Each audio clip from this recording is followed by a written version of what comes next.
В минулі разі ми говорили про щирість, про намір, про мотиви, мотивацію, про любов до Аллаха Субхану ва Тааля. Так отже, ми живемо сьогодні в ті часи, наші сьогоденні, і потребуємо дійсно більш, ніж в словах, а в діях. У нас є потреба, дорогі віруючі, у мусульманської спільноти. Коли кажу «у нас», маю на увазі мусульманську спільноту, маю на увазі нас. В тих людях, хто буде крок за кроком робити, здійснювати, досягати. Одного разу шейхуль Іслам, нехай помилує Аллах, сказав: звичайні люди кажуть, що людина дорога завдяки тому, що може зробити благе. А обізнані люди, знаючі люди, тобто, вважають, що людина дорога завдяки своїм устремлінням. Іншими словами, тобто, він хотів сказати, що гідність людини полягає в її волі та прагненні, цілеспрямованості. Його вченик імам Ібн Аль-Кайїм, рахімахуллах, насправді дуже багато привертав уваги до питання мотива, мотивації, про що ми розмовляли минулі рази, яка безпосередньо пов'язана з ростом людини, з її духовним ростом, матеріальним ростом, фінансовим ростом, якщо хочете. Всесторінним ростом. І навіть, насправді, ця книга, яку він написав, вона і посвящена цьому питанню. Мадариджу Салікін. Ступні тих, хто йде шляхом до Аллаха. Так отже, що він пише у цій книзі своїй? Коли розбирає слово, а ми сьогодні розмовляємо про питання «лгимма». Є таке слово гарне в арабській мові. «Гимма» – це воля. Що він каже? Слово «аль-гимма» – воля, за формою «фі'ля», це вже тонкощі арабської мови, да? Утворено від слова «аль-гам». А що таке «гам»? Ібн Аль-Кайїм каже, «аль-гамму» – це початок бажання. Але слово «гимма» вказує на кінець бажання. Тобто, спочатку просто бажання, а потім виникає «гимма». Конкретно щось, так? Тобто, воля здійснити щось. Словом «аль-гам» є момент зародження бажання. «Аль-гимма» – його завершення. І так, дорогі віруючі, вчинок, поступок. Будь-який вчинок, він починається з точки зору практиці, з волі. Один із праведників, ахаду саліхін, сказав таке: бережи свою волю, адже з неї все починається. Тому вчинки праведні, вони праведні тієї людини, чия воля благочестива і правдива. Потрібен задля досягнення цього, дорогі віруючі, потрібен баланс знання і дії. Ібн Аль-Кайїм, рахімахуллах, каже таке: це дуже важливо. Це дуже така велика цитата, але це цитата.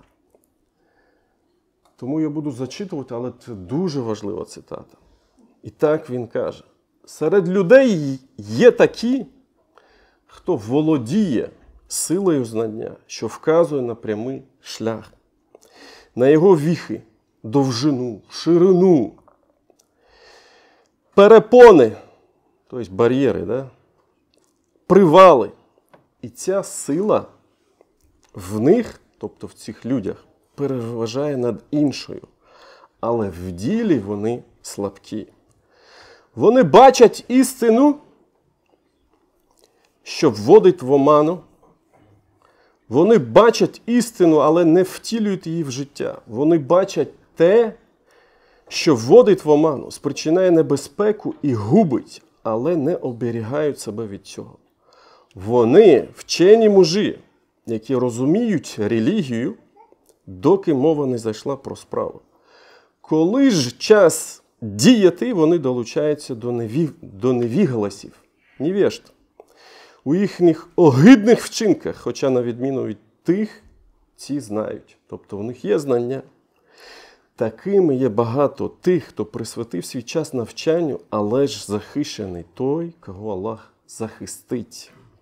І немає сили та могутності, окрім як від Аллаха Субхану Тааля. Це перша категорія людей. Вони знають, але коли справа йде про справи, все зупиняється. І далі він каже, Аль-Каїм, рахимахуллах, серед людей є такі, хто рішучий і сильний у справі, і ця сила переважає в них над іншою. Вона передбачає активний спосіб життя, відчуженість від цього світу, від цієї дуні, прагнення до світу прийдешнього, іляль-ахіра. Стійкість і наполегливість у справі. Ці люди не здатні побачити упередження в питанні віропереконань, грішні слова, вчинки та поведінку. Люди цієї категорії стають недоумкуватими, тобто слабоумними, в момент спокуси. Біда їх у невігластві, невежестві, а біда першої категорії у відсутності сили волі і також у слабоумстві. Тобто інша категорія людей. Вони рішучі, але в кінці кінців спокуса, фітна настигає їх, і вони що? Теж зупиняються. І далі він каже, імам Аль-Каїм, рахимахуллах, а ті, хто володіють рівною мірою цими двома силами, тобто і знаннями, і силою волі в прагненні досягти чогось, рівною мірою цими двома силами прямо прямують шляхом Аллаха. Дорога для них відкрита, і в них і міць долати за допомогою Аллаха і його сили, перепони і перешкоди на ній. Але ж таких багато, і вони дуже суворі. Мається на увазі перешкоди, бар'єри і тому подібне. А переступити через них можна лише поступово. Одну за одною, крок за кроком. З іншого боку, як би не страждання і камені спотикання, то на цьому шляху нікуди було б вступити через велике стопотворіння подорожніх. І як би Аллах бажав того, то він би усунув їх, припинив, але він творить те, що бажає. Час, як то кажуть, немов меч, або ти ним розсікаєш, або він тебе розсіче. Тому, якщо людина повільно йде, і воля її слабка, і знання про те, куди йти, слабкі, а зсередини та ззовні перешкод вдосталі вони складні, то шлях цей для неї буде сповнений лиха, страждань і глузування ворогів. Крім того випадку, коли милість Аллаха накриє його звідти, звідки він і не чекатиме на неї. І Аллах виведе його за руку та позбавить від мук, адже він той, хто дарує успіх. Отже, навіть якщо є дві сили, бар'єр, перешкод багато. І насправді досягає мети мало людей. Чому? Тому що зупиняються. І так, сьогодні ми з вами розмовляємо про аль-гімма, про волю та силу волі. Якими були вони, сподвіжники посланця Аллаха, салаллаху алейхи ва саллям? Вони завжди намагались брати, насправді, найвищу планку. Вони мріяли про саме високе. Вони були цілеспрямовані. Дуже яскравий приклад Рабіа ібн Кааб аль-Асламі. Він був мін асхабу суффа, серед бідних та нужденних, які переселилися в Медину та зупинилися під навесом суффа. Да? І він був такою людиною, яка дуже хотіла бути поруч з посланцем Аллаха. Кана яхдиму Расуля Аллаха. Служити йому, да? Заботитися про нього, дбати про нього. І він завжди чекав біля дверей посланця Аллаха, аби Расуль Аллах щось у нього спитав, попросив там, і тому подібне. І от одного разу Расуль Аллах від того, що бачить, да, оця людина намагається дбати про нього, він, як будь-яка людина, да, він захотів бути вдячним цьому сподвижнику. Да, і він сказав йому, цей хадіс він передає сам Рабіа. Факаля лі, він сказав, саль, попроси у мене. О, Рабіа, попроси у мене. Що ти забажаєш? Будь-що я тобі надам, іншаллах. І він, що він сказав? Є дві версії хадіса, я вам проведу більш довго, там є деталі. І він сказав йому, дай мені час, я поміркую, подумаю, потім тобі скажу. І от проходить час, він приходить і йому каже, ма фаальта я Рабіа? І що ти зробив, о Рабіа? Каль, нам я Расуляллах.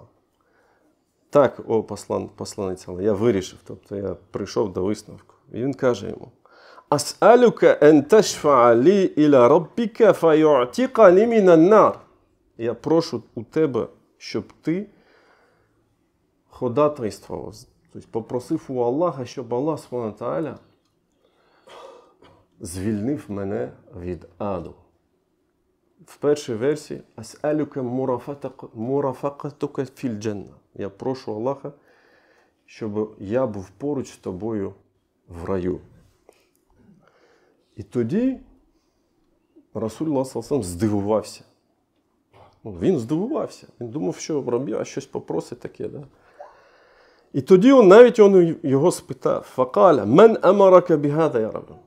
Хто тобі порадив це? Да? Хто тобі привів до такої думки?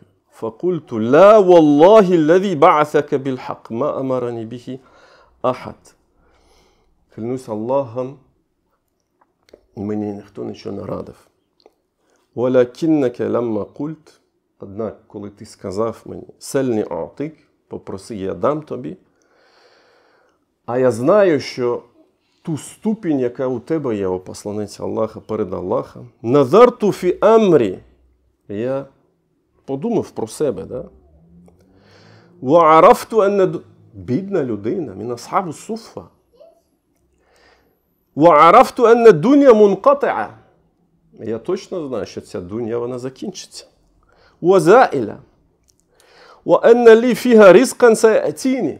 І у мене в будь-якому випадку буде ризик, який прийде до мене. فقلت, я тоді сказав сам собі, أسأل رسول الله لآخرتي. Я попрошу Аллаха, у посланця Аллаха задля ахири. І потім навіть він пропустився, тобто постився, да? ثم قال لي. А потім посланець Аллаха саллаллаху йому сказав: «Фа'а'інні аля нафсіка бікафарті суджуд». Так допоможи ж мені, Рабіа, тим, якщо ти хочеш, щоб у тебе було те, що ти у мене просиш, кафарату суджуд, щоб ти більше робив суджуд Аллаху субхану ва тааля. Це історія про ту мрію, да, високу мрію людини. Причому у будь-якої людини оця мрія може бути різною насправді. І цього нам, дорогі віруючі, дорогі брати, нам дуже бракує сучасному часу. Подивіться зараз на своїх дітей. Да? Це покоління кліку. Клік, клік, клік, клік, клік. Гаджети, девайси. Це покоління розфокусу. Немає фокусу. вони дефокусовані. Ми дефокусовані, але наші діти ще більш дефокусовані.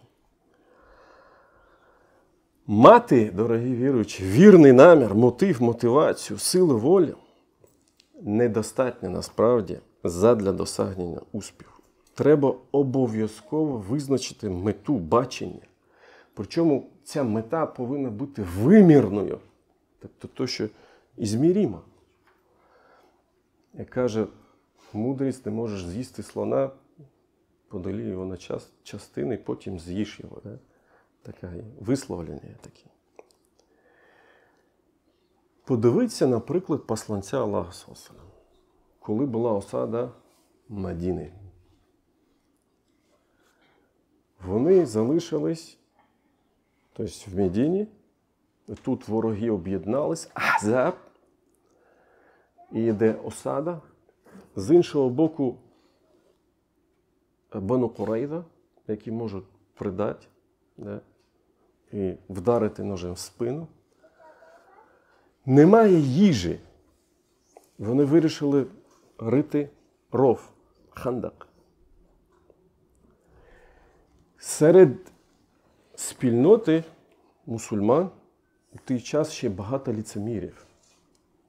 Багато ліцемірів, і навіть є афер, да, повідомлення, як вони думали, як вони міркували, ці ліцеміри. І насправді їх було дуже багато. І що вони казали? Вони казали, нам посланець Аллаха там обіцяє те, обіцяє все. А ми в такому от стані. І навіть один з нас не може спокійно, вибачте, це передається в асар, піти спокійно в гаїт, в туалет. Бо є загроза життю. Ліцеміри так казали. І що сталося? От вони риють ров. До речі, якщо будете в Умрі, можна навіть походити по цих місцях. Це дуже цікаво. І вони натикаються на камінь. Дуже великий камінь. І вони не можуть нічого з ним зробити. Тобто розбити його. А коли була справа, якась така, да, важка, яку сподвижники не могли зробити, вони завжди звали посланця Аллаха. І от вони позвали його, і він взяв кірку. Посланець Аллаха, який був голодний, і до животу його було декілька каміння, да, прив'язане, як передаються в інших хадісах. Він бере і б'є цю кірку і каже: Аллах велик, Аллаху Акбар. Аллаху Акбар, у'титу мафатіх Шам. Аллах велик, мені надані ключі Шаму. І розсикається камінь, да, на одну частину. Клянуся Аллахом, я бачу, от зараз я бачу кусуру аль-хамра, палаці її червоні. Потім він б'є в другий раз, каже: Аллах велик, у'титу мафатіх Фарис, мені надані ключі персів. Валлахі інні убсиру каср аль-мадаїн аб'яд. Клянуся Аллахом, я бачу зараз палаці білих персів. І вони в цьому стані. В осаді. Нема що їсти. Вороги там, ліцемери тут, позаду Бану Курайза.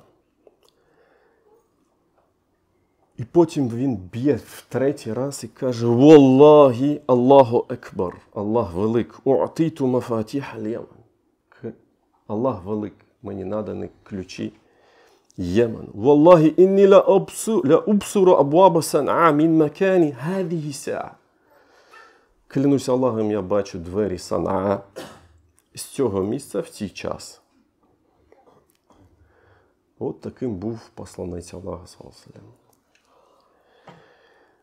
Насправді, сподвижники, вони були різними в своїх прагненнях. Як я і казав, да? Не може бути так, щоб одна людина була, у неї було все. Да? Там є виключення.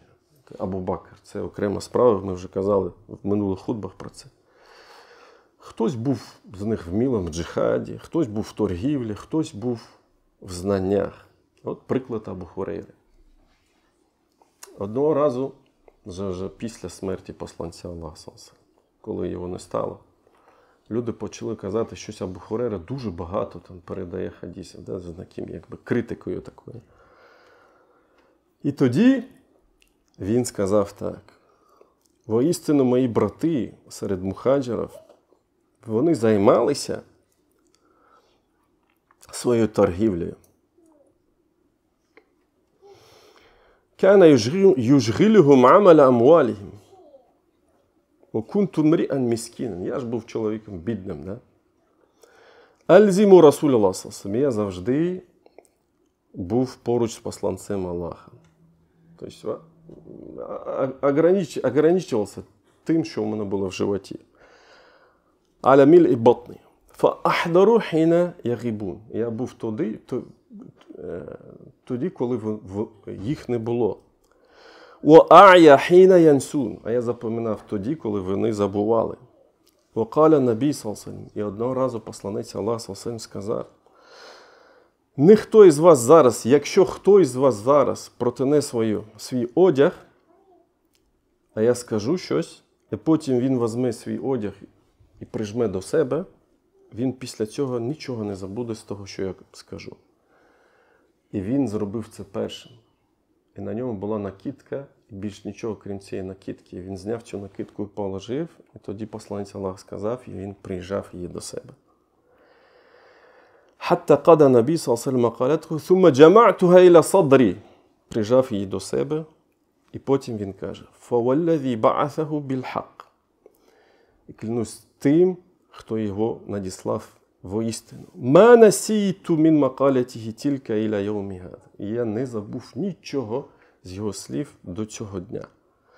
والله لولا آيتان. Клянусь Аллахом, якщо б не 2 аяту із книги Аллаха, «Ма хаддастукум шей'ан абада». Я ніколи вам нічого б не розповідав. І він зацитував ці аяти. «Інна лазіна яктумуна ма анзальна міналь байїнаті». Воістину тих, хто ховають те, що ми надіслали міналь байїнат, з ясних знамінь. Вальгуда, вірного керівництва. Мін ба'ді ма байяннаху ліннас. Після того, як ми роз'яснили це людям, філь кітаб в книзі «Уляїка ял'анхумуллах». Тих проклинає Аллах. От така була його реакція. І він таким був. Він прагнув не торгівлі. Але торгівлі теж можна прагнути. Він був тим, хто прагнув знання. Приклад Ібн Мас'уда. Приклад знання і вірності, амана. Так? Коли в перший раз посланець Аллаха саллаллаху разом з Абу Бакром зустріли його. Він був юношею, отроком. Він пас для якогось там курайшита, у нього стадо було. І вони попросили у нього молока. І він сказав: ні, я не можу, це не моє. І тоді Абу Бакр сказав: дай мені тварину, яка не бачила самку, яка не бачила самця. Тобто логічно в неї не може бути молока. І він надав таку вівцю, і посланець Аллаха, тобто вони привезли вім'я, посланець Аллаха зробив дуа, воно наповнилося молоком, вони попили, і потім посланець Аллаха саллаллаху сказав в імені: «Екліс», зіжмись, і воно повернулося на своє місце. І як потім Ібн Мас'уд приймає іслам, і як він каже, що він каже? «Аллімні мін хаза аль-каул ат-тайїб». Тобто він зачитав Коран, він каже: навчи мене цим благим словам. Я'ні аль-Кур'ан. Факаля Расулуллах саллаллаху. І тоді посланець Аллах сказав: «Іннаке гулямун муаллам». Воістину, ти є юношею, який буде навчатись, або навчитися. І тоді Ібн Мас'уд каже: «Фаахадту мін фігі 70 сурatan». І я взяв з його уст 70 сур. «Ла юназі'уні фіга ахад». Ніхто б не поспорив зі мною відносно цих сур. Или історія Ібн Аббаса. Ібн Аббас, племянник посланника Аллаха. Тарджуман аль-Кур'ан, перекладач Корана. Він і так у нього було знання. Він був теж молодим. Посланець Аллаха, коли вже його не сталося. Що він робить? Він починає збирати хадисів. І він пропонує навіть комусь, каже, пішли будемо ходити до сподвижників. Питати про те, що казав посланець Аллаха. Той йому сказав, да навіщо? І так все, багато тих, хто це знає. Навіщо цим займатися? Але він його залишив, Ібн Аббас, і він ходив до людей, до інших сподвижників. І передається, що він навіть приходив до дверей, сідав, і якщо був час обіду, тобто коли вони спали, кайлюля, він залишався, присідав, і навіть пиль накривала його, да? А потім людина, коли вставала, відкривала двері, бачила, казала, я б наам Расуліллах. Вони племянник посланця Аллаха. Вони дивувалися, казали, навіщо ти так робиш? Ти племянник посланника Аллаха. Якщо б ти сказав, ми прийшли до тебе, але каже, ні, я повинен прийти до вас. І він так робив. І збирав хадіс. І от тоді настав, потім же, настав той час. Фааша гада раджуль аль-ансарі.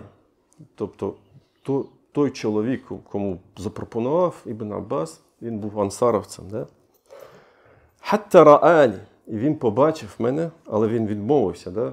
Йти з Ібн Аббасом і займатися цією справою. وَقَدْ اِجْتَمَعَ النَّاسِ حَوْلِ يَسْأَلُونَنِي.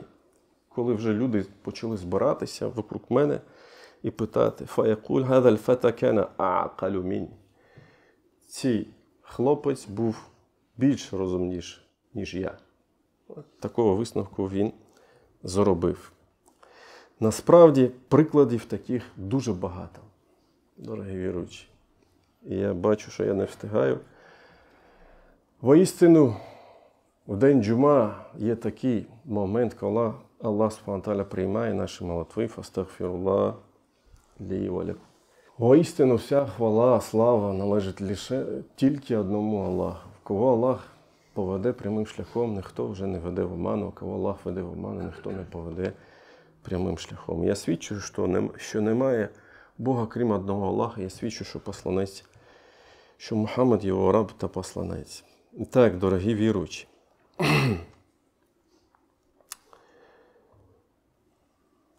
Ще один приклад приведу, вже це приклад джихаду. Да, він пов'язаний з Умейром ібн Абу Вакаса. Умейр – син Абу Вакаса, великий сподвижник посланця Аллаха. Саад передає цей приклад, і він каже, «Раайту ахі Умейр ібн Вакас». Я побачив Умейра ібн Абу Вакаса, а він був хлопцем. Це було в день Бедра, битви при Бедрі. Ятавара, він прятався. Йому 16 років було, молодий був. Факульт маляка ех, я спитав, що з тобою, о брат мій? І він сказав, інні ахафу ін ярані Расулуллах. Я боюсь, що мене побачить посланець Аллаха.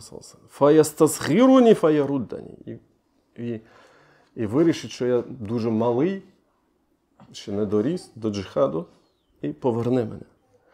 Ва ана ухиббул хурудж, я хочу вийти на цей шлях. Лаалла Аллах ін ярзукані шахаду. Будь може, Аллах Субхану дасть мені шахаду.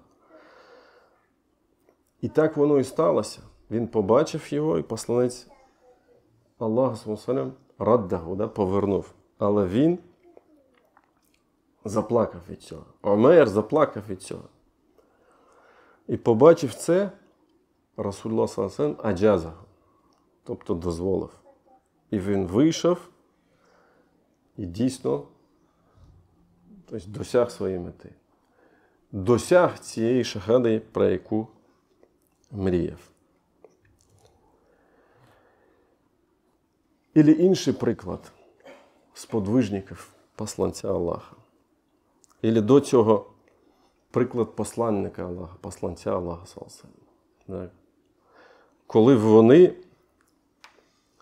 спорили, да, з посланцем Аллаха, що робити? Залишатися в Медині чи виходити? Всі це знаєте, всю цю історію. Коли він, посланець Аллаха, вирішує виходити з Медини і прийняти бій за пределами Медини. Він надіває доспіхи свої і каже: не годиться пророкові, якщо він надів лати, знімати їх, доки Аллах не розсудить між ним і його ворогом. Ілля Абу Бакр уже після смерті посланця Аллаха, да? Коли Омар приходить до нього з проханням, банальне прохання, зняти Муада. Він був юношою, він був молодим, але він був головнокомандуючим війська. Зупинити армію або призначити людину старшу за Усам. Це було прохання Омара, і це не було його особистим проханням, це було прохання інших людей, які були більш там віком, ніж Муаз. Це завжди таке буває. Хтось керує молодий, і хтось залишається недовільним керуванням молодого. От приклад. І він приходить, Омар, до Абу Бакра, каже, от, або змінити треба, або зупинити треба, щось змінювати треба і тому подібне. І тоді Абу Бакр, ради Аллаху ангу, каже: присягаюся Аллахом, якби я навіть знав, що хижі тварини вчепляться в мою ногу, якби не відкличу я його, тобто Муада, то я б його не відкликав. І не став би згортати прапор, який підняв посланець Аллаха. Омар сказав тоді йому: ансари доручили мені повідомити тобі про те, що вони просять тебе призначити над ними чоловіка старшого за Усами. І тоді Абу Бакр сидів і раптом схопив Омара за бороду і сказав: нехай позбудеться тебе твоя мати і втратить тебе посланець. Аллаха, саллаллаху, призначив його, а ти просиш мене зняти його з посади. І тоді Омар вийшов до людей, вони запитали його, як усе прийшло. Він відповів: нехай позбавляться вас матері ваші. Досить мені того, що мені дісталося від халіфа посланця Аллаха, саллаллаху алейхі вассалям. От такими вони були. Посланець Аллаха, його сподвижники. Дорогі віруючі, дорогі брати і сестри, насправді воля, про яку ми сьогодні розмовляли, сила волі, оця риса, ця якість, це не щось, що людина має. Да? Це насправді елемент свідомості особистості, будь-якої особистості. Тому вона не є вродженою якістю, а формується, розвивається в процесі становлення будь-якої людини.